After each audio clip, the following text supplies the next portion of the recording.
បាទជំរាបសួរបងប្អូនអរគ្នាថ្ងៃនេះនៅវត្តសុទ្ធបងប្អូនណាថតចេញពីវត្តសុទ្ធថ្ងៃចូលឆ្នាំថ្ងៃទី2បងប្អូនបាទពេលនេះគឺជាទស្សនវិជ្ជាខ្លះនៅក្នុងវត្តសុទ្ធដែលខ្ញុំបានមកផ្ដិតទស្សនវិជ្ជាខ្លះចែកជូនបងប្អូនអរគ្នាទស្សនាបាទឃើញថាបងប្អូនគាត់មកច្រើនបងប្អូនណាមានលោកយាយលោកតាពូមីងក៏មកច្រើនបាទពិសេសនៅខាងក្រោមដើមឈើក៏នៅបងប្អូនបាទបងប្អូនអ្នកគ្នាឥឡូវនេះខ្ញុំនៅក្នុងបរិវេណវត្តសុទ្ធហើយខ្ញុំចែកចម្លែកទស្សនីយភាពគឺរបាំត្រុដិជូនដល់បងប្អូនអ្នកគ្នាទស្សនាមួយបាទនេះគឺខ្ញុំមកចែកដល់ណាបងប្អូនណាបាទបងប្អូននេះគឺគេកំពុងតែលេងរបាំត្រុដិបងប្អូនណាបាទត្រុដិជាប្រពៃណីរបស់ខ្មែរយើងមួយដល់ចំណាស់នៅក្នុងរដូវចូលឆ្នាំឬក៏រដូវបុណ្យទានអីពីច្រើនគេលេងរបាំត្រុដិនេះឡើងបងប្អូនបាទហើយត្រុដិនេះទៀតសោតបច្ចុប្បន្នកម្រមានអ្នកចូលចិត្តហាត់ណាពីព្រោះថាមិនងាយក្នុងការរកថវិកាអញ្ចឹងណាហើយសង្ឃឹមថាបងប្អូនទាំងអស់គ្នាជួយគាំទ្ររបាំត្រុដិយើងឡើងវិញដើម្បីឲ្យមានಯಾವការគាំទ្រកាន់តែច្រើនឡើងអញ្ចឹងណាបងប្អូនបាទនេះគេហៅថាត្រុដិបងប្អូនរបាំត្រុដិណាបាទ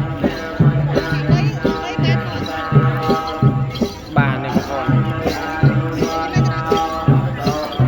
តើយកទៅដាក់ក្នុងថង់នោះដាក់នៅថង់បាទបងប្អូនអ្នកគ្នានេះហើយគឺ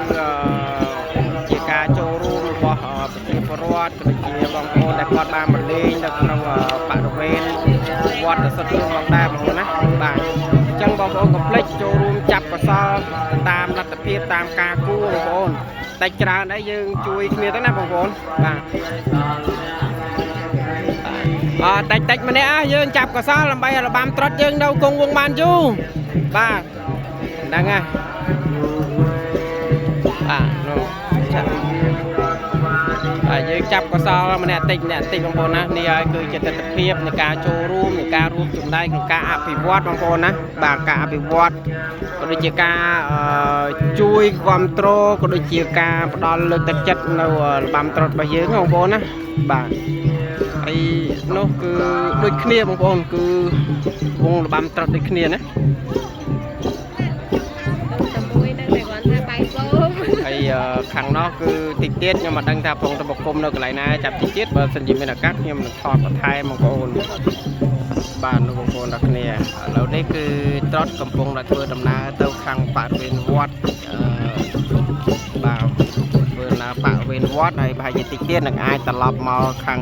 ដីកោះវិញបងប្អូនណាបាទដល់ឥឡូវកុំឲ្យខាត់ពេលយូរបងប្អូនទាំងគ្នា